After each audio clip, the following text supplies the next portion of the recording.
Congress party ఆ రోజు చేసినటువంటి ఒక విషయాన్ని మనం ఒకసారి గుర్తు చేసుకోవడం. ఇప్పటి యొక్క యువత ఈ తరము వాళ్ళు ఈ యొక్క కాలాన్ని ఆ యొక్క సమయాన్ని కూడా గుర్తు చేసుకోవడం అవసరం ఉంది. కాంగ్రెస్ నాయకులు చాలా మంది మాట్లాడతారు జడ్జి జడ్జి అని. ఆ మధ్య రాహుల్ గాంధీ గారు చేతితో కాన్స్టిట్యూషన్ బుక్ పట్టుకొని దేశం అంతా తిరుగుతుండే. ఆ కాన్స్టిట్యూషన్ బుక్ ఏముందో దానికి తెలియదు, ఆయన బుక్ పెట్టి తిరుగుతుంది, ఆయన తెలియదు. వాళ్ళ నానమ్మనే ఆ కాన్స్టిట్యూషన్ ని మార్చేటట్టు ప్రయత్నం చేసిన విషయాన్ని తెలియదు. ఇంకా ఎంత దూరం పోతున్నారంటే వీళ్ళు రాజ్యాంగమే మార్చడే కాదు, మొత్తం నేనే ప్రధానమంత్రి ఉండాలి అనేటువంటి ఆలోచనతో ఆ రోజు ఇందిరాగాంధీ గారు అలహాబాద్ హైకోర్టులో ఎలక్షన్ పిటిషన్ మీద కొట్టేస్తే ఆమె she participated in electoral mall practices, దాని మీద ఆమె సీటుని రద్దు చేస్తే ఆమె ప్రధానమంత్రిగా కొనసాగిస్తూ మొత్తం నేనే అవుతానని చెప్పేసి డిక్లేర్ చేసుకుంటే సుప్రీం కోర్టు కూడా ఆమెకు పవర్స్ ఇవ్వలేదు, కేవలం ఓటింగ్ రైట్ కూడా తీసేశారు. ఆమెకి ఎటువంటి ఒక అధికారంలో ఉండకూడదు అని చెప్పేసి కూడా చెప్పింది. తదనంతరం 24 మధ్యరాత్రి నాడు ఆనాటి ఒక రాష్ట్రపతి ఫక్రుద్దీన్ అలీ అహ్మద్ ఆ రోజు అతనితో సంతకం పెట్టించి ఈ ఒక దేశం మీద ఎమర్జెన్సీ విధించింది. ఎమర్జెన్సీ విధించినటువంటి ఒక నేపథ్యంలో మీ అందరికీ కొన్ని స్టాటిస్టిక్స్ ఇచ్చి నేను ముగిస్తాను. ఈ యొక్క 2,20,000 మందిని జైల్లో పడేసింది ఇందిరాగాంధీ గారు. 35,000 మందిని డీటైన్ చేశారు వీసా కింద. 2 సంవత్సరాలు మన వాళ్ళందరూ ఇక్కడ రమణ గారు అయితే 1.5 years, అశోక్ అందరూ కూడా 1.2 crores ని స్టెరిలైజ్ చేశారు. అంటే బలవంతంగా పిల్లల పుట్ట కూడా ఆపరేషన్. సంజయ్ గాంధీ 5 point ప్రోగ్రాంలో పెళ్లి కాని కూడా నా పెళ్లి కాలేదంటే వాని కూడా తీసుకుపోయి ఆపరేషన్ చేసి పడేశారు ఉత్తరప్రదేశ్లో. 1.2 crores ని స్టెరిలైజ్ చేశారు. ఇది కాంగ్రెస్ పార్టీ ప్రజాస్వామ్యం. వాళ్ళు ఇప్పుడు రాజ్యాంగం గురించి మాట్లాడుతున్నారు రేవంత్ రెడ్డి. 48,500 ఎమర్జెన్సీలో మా మీద అత్యాచారాలు జరిగే కంప్లైంట్స్ వచ్చినాయి. 1.50 lakhs పూర్వ ఒక పిల్లల్ని వాళ్ళ ఇళ్ళని సంజయ్ గాంధీ గారు ఆ రోజు 5 point ప్రోగ్రామ్ కింద డిమాలిష్ చేశారు. తుర్కుమాన్ గేట్ ఢిల్లీ అడ్మినిస్ట్రేషన్ లో సంజయ్ గాంధీ గారు ఎవరైతే ఈ యొక్క నస్బందీ చేయరు స్టెరిలైజేషన్ చేసుకోరో ప్రతి హాస్పిటల్లో వాళ్లకు 5 rupees ఎక్స్ట్రా ఫైన్. ఆ రోజుల్లో 5 rupees అంటే పెద్దది అమౌంట్. 5 rupees ఫైన్ ప్రతి హాస్పిటల్ బెడ్లో, అది గవర్నమెంట్ హాస్పిటల్ అయినా సరే. దాని తర్వాత కేఆర్ మల్కాని గారు మన ఆర్గనైజర్ ఎడిటర్ ఉండే, జనసంఘ్ మదర్లాండ్ ఎడిటర్ ఉన్న తర్వాత వారు మొత్తం 2 సంవత్సరాలు జైల్లో ఉన్నారు. మొత్తం పీరియడ్ కేఆర్ మల్కాని. ఒకసారి ఆయన నేను యూనివర్సిటీలో నేను ఏవీపీ ఉన్నప్పుడు నన్ను పిలిచాను. ఈ రోజు కూడా కాంగ్రెస్ పార్టీ దాన్ని ఈ ఎమర్జెన్సీ విధించినందుకు ప్రజలకు వారు ఇప్పటి వరకు క్షమాపణ చెప్పలేదు. Congress party did not apologise for imposing emergency on the country. ఇది తర్వాత కిషోర్ కుమార్ గారు మీ అందరూ పాటలు ఇప్పుడు కూడా ఇటు అందరూ కూడా కిషోర్ కుమార్ గారిని ఆమె పాడమంటే నేను పాడబాను, నువ్వు ఎమర్జెన్సీ పెట్టావు అంటే all India radio government control ఉండే. ఆల్ ఇండియా రేడియోలో ఒక్క పాట కూడా కిషోర్ కుమార్ రావద్దని చెప్పి డిక్టేట్ చేసింది. ఇది ఆల్ రికార్డ్. దేవానంద సినిమాను కూడా ఆమె రావద్దని చెప్పేసింది. ఆంధ్రీ అనే సినిమాని బ్యాన్ చేసింది. కిస్సా కుర్చీగా సినిమాని కూడా బ్యాన్ చేసింది. ఇది వీళ్ళ రాజ్యాంగం మీద గౌరవం. తర్వాత గుల్జార్ ఫిల్మ్ ఆంధ్రీ అని చెప్పింది ముందు. ఇంకెంతవరకు అంటే ఈ యొక్క ఎడిటర్స్ ని కూడా బెదిరించి వాళ్ళని నేను చెప్పిందే రాయాలి అనేటటువంటి మాట చెప్పడం జరిగింది. అన్ని న్యూస్ పేపర్స్ కూడా ఎడిటోరియల్ మొత్తం బ్లాక్ గా ప్రింట్ చేశారు నెక్స్ట్ డే. ఈ రకమైనటువంటి ఒక ఆలోచన వీలదు. మిత్రులారా, ఈరోజు కాంగ్రెస్ పార్టీ ఒక యాత్ర తీసుకుంటారు. ఫస్ట్ గిరిజన యాత్రలో మేమే 50 సంవత్సరాల క్రితము ఇందిరాగాంధీ గారు గిరిజనులకు రిజర్వేషన్లు ఇచ్చింది చెప్పేసి. వీళ్ళు కాంగ్రెస్ పార్టీ చరిత్ర మనం తెలుసుకోవాలి. కాంగ్రెస్ పార్టీ ఎప్పుడైనా సరే రిజర్వేషన్లు వ్యతిరేకించింది. కాంగ్రెస్ దళితులకు వ్యతిరేకంగా పనిచేసింది. 1961లో 27 జూన్ 1961లో జవహర్లాల్ నెహ్రూ గారు ప్రైమ్ మినిస్టర్గా ఉన్నప్పుడు ఒక లెటర్ రాశారు. ఏమనంటే, ఈ యొక్క రిజర్వేషన్లు కులం పేరు మీద నాకు ఇష్టం లేదు, and that to in public services. ఇది ఆన్ రికార్డ్ నేను చెప్తా ఉన్నాను. 27 June 1961 Jawaharlal Nehru garu he wrote a letter that he is not in favor of giving reservation in public services on the basis of the caste.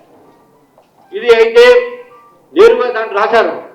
I am vehemently opposed to caste based reservations, especially reservation in jobs because it promotes inefficiency. నేను SC ST బీసీలకు వీళ్ళకి inefficiency ఉంటుంది, వీళ్ళకి reservation రాకూడదు అని చెప్పి వారు రాసిన మాట నేను ఇది ఆన్ రికార్డ్ చెప్తాను. ఇది ట్రైబల్ లీడర్ ద్రౌపది ముర్ము గారు మన దగ్గర అధ్యక్షుడు మన రాష్ట్రపతి అయితే ఆమె మీద పోటీ పెట్టి ఆమెకు గెలవకుండా చేసే ప్రయత్నం చేసిండ్రు. అఫ్కోర్స్ దాంట్లో మన బీఆర్ఎస్ కూడా ఒక భాగమే, ఇద్దరు ఒకటే కదా, ఇద్దరు ఒక భాగము. వాళ్ళు ఈరోజు మాట్లాడుతూ ఉన్నారు ట్రైబల్స్ గురించి. ఈరోజు ట్రైబల్స్ రిజర్వేషన్ మీరు తీసారని చెప్పి చెప్తా ఉన్నారు. ట్రైబల్ రిజర్వేషన్స్ కు కూడా బీఆర్ఎస్ పార్టీ కాంగ్రెస్ పార్టీ ఇద్దరు కూడా వీళ్ళు వ్యతిరేకులే. ఎందుకంటే ఆ రోజు రిజర్వేషన్ ముస్లిం రిజర్వేషన్ల పేరు మీద 12% ఇస్తూ దాంట్లో ఈ 10% రిజర్వేషన్లో కేసీఆర్ గారు ముఖ్యమంత్రి ఉన్నప్పుడు దాన్ని జోడించారు. నేను ఆ రోజు ఎమ్మెల్సీ ఉన్నప్పుడు నేను అడిగాను, మీరు సపరేట్గా రిజర్వేషన్ ఎస్టీలకు ఇవ్వాలి, మీరు ఇచ్చే 12% రిజర్వేషన్ ముస్లింస్కు హైకోర్టు స్టే అవుతుంది, దీని ద్వారా ట్రైబల్స్ కూడా నష్టం అవుతుందంటే అప్పుడు కేసీఆర్ గారు అప్పుడు ఇల్లే కాంగ్రెస్ పార్టీ ఇద్దరు సపోర్ట్ చేసుకుని ఆ బిల్ పాస్ చేశారు. కోర్టులో స్టే అయింది. దానివల్ల ట్రైబల్స్ కు 10% రిజర్వేషన్స్ 10% రిజర్వేషన్స్ ఆగింది. ఇప్పుడు మళ్ళీ స్టార్ట్ చేసింది. అంతేగానే కాంగ్రెస్ పార్టీ రిజర్వేషన్ కు వ్యతిరేకం అనేది స్పష్టంగా ఉంది. ఇంతేకాదు కులగన్న గురించి మాట్లాడుతూ ఉన్నారు వీళ్ళు. ఈ కులగన్న కూడా గతంలో భారతీయ జనతా పార్టీ మాత్రమే ఇప్పుడు తీసుకొచ్చింది, కానీ గతంలో బ్యాన్ చేసినప్పుడు కులగన్న అవసరం లేదని చెప్పి జవహర్లాల్ నెహ్రూ గారు అన్నారు స్టార్ట్ చేయమంటే. భారతీయ జనతా పార్టీ అధికారంలో వచ్చింది 2014లో. దానికన్నా ముందు కాంగ్రెస్ పార్టీ ఉండే. మరి కాంగ్రెస్ పార్టీ ఎందుకు చేయలేదండి కులగన్న? సెన్సస్ వాళ్ళ టైంలో అయింది కదా, ఎందుకు చేయలే? 1931లో బ్రిటిషర్స్ లాస్ట్ కులగన్న చేసింది వాళ్ళు. ఈ రోజు మళ్ళీ కులగన్న చేస్తుంది నరేంద్ర మోదీ గారు ఇప్పుడు. అది విషయం మనం గుర్తుపెట్టుకోవాలి. కాబట్టి రాజ్యాంగాన్ని మార్చింది, రాజ్యాంగాన్ని ఉల్లంఘించింది. ప్రతి ఒక్క నాగరిక్ ప్రతి ఒక్క సిటిజన్స్ యొక్క ఫండమెంటల్ రైట్ ని కలరాసింది ఇందిరాగాంధీ, జైల్లో పెట్టింది ఇందిరాగాంధీ. కాంగ్రెస్ పార్టీ ఎప్పుడు కూడా రాజ్యాంగాన్ని నమ్మలే. రాజ్యాంగము అధ్యక్షత ఉన్నటువంటి ఏదైతే కమిటీలో ఉన్నటువంటి ఏదైతే మన అంబేద్కర్ గారు ఉన్నారో మీరు గుర్తుపెట్టుకోవాలి. రాజ్యాంగం రాసినటువంటి ఎన్నిసార్లు ఎన్ని రోజులు, దాదాపు 2 సంవత్సరాలు 11 రోజులు 18 days 2 years 11 months and 18 days ఇది రాజ్యాంగం రాయడానికి పట్టింది. అంబేద్కర్ గారు లాంటి వాడు ఎంతో మంది మేధావులు అనేది కూర్చొని రాజ్యాంగం రాస్తే కాంగ్రెస్ పార్టీ ఒక్క రోజులో ఎమర్జెన్సీ విధించి ఈ కష్టాన్ని నీళ్లు పారబోసి ఈరోజు అంబేద్కర్ గారిని అవమానపరిచినటువంటి పార్టీ కాంగ్రెస్ పార్టీ. అంబేద్కర్ గారిని ఎప్పుడు కూడా గెలవనీయలేదు. ఎలక్షన్ లో ఓడించారు, వారు ఎలక్షన్ లో ఓడించారు. ఎలక్షన్స్ ఓడిపోయిన తర్వాత వీళ్ళు బ్రిటిష్ క్వీన్ రాస్తారు, జవహర్లాల్ నెహ్రూ రాస్తారు. అది కూడా రైటింగ్ లో ఉన్నది. అది I'm very happy to announce that Congress has won in the interim elections and I am more happy to inform you that Mr. Ambedkar has lost the elections. ఇది నెహ్రూ గారు రాసిన ఉత్తరం. ఇది ఈ రోజు కాంగ్రెస్ పార్టీ దళితులకు ట్రైబల్స్ ఏం చెప్తుందని అడుగుతా ఉన్నాను నేను. ఈరోజు రాజ్యాంగాన్ని కాల రాసినటువంటి వ్యక్తి వీలైనప్పటికీ కూడా రాజ్యాంగాన్ని ఎప్పుడు కూడా వీళ్ళు ముందుకు తీసుకుపోవట్లేదు. రాజ్యాంగాన్ని వ్యతిరేకంగానే కాంగ్రెస్ పార్టీ పనిచేస్తా ఉంది. రాజ్యాంగాన్ని గౌరవించలేదు. ఎందుకు ఈ మాట అంటే రేవంత్ రెడ్డి గారు ఎలక్షన్స్ ముందు కాంగ్రెస్ పార్టీ ఈ రోజు కూడా మాట్లాడుతున్నారు, రాజ్యాంగం మార్చేస్తారని. రాజ్యాంగం మార్చింది మీరు. 42nd అమెండ్మెంట్ తీసుకువచ్చి రాజ్యాంగం ప్రియాంబుల్ మార్చింది మీరు, మేము కాదు. మేము ఇప్పుడు కూడా రాజ్యాంగాన్ని గౌరవిస్తున్నాం. రిజర్వేషన్ వ్యతిరేకించింది మీరు. రిజర్వేషన్ తీసేస్తారని మీకు చెప్తా ఉన్నారు. ప్రజల్ని జైల్లో పెట్టింది అమాయకుల్ని మీరు. మేము ప్రజా ఒక పౌర హక్కుని మీకు కాపాడుతా ఉన్నాం.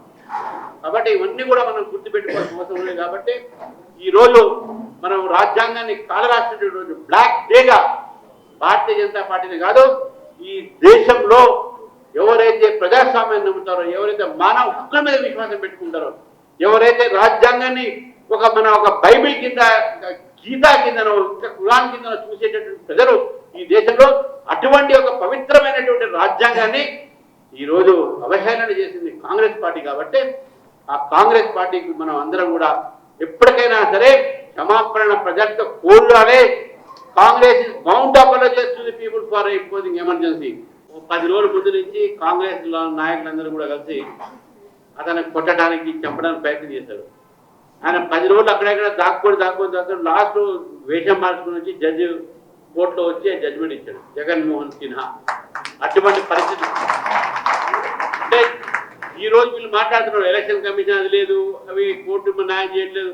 మళ్ళీ ఆ రోజు జడ్జిల్ని, ఇన్స్టిట్యూషన్స్ని బద్నాం చేసింది, ఇన్స్టిట్యూషన్స్ని ఆ రోజు వాడుకున్నది Congress party. Governor institution, election commission పనిచేసే ప్రతి ఒక్కరికి రాజ్యసభను, పద్మశ్రీలు ఏదో ఒకటి ఇచ్చడం జరిగింది.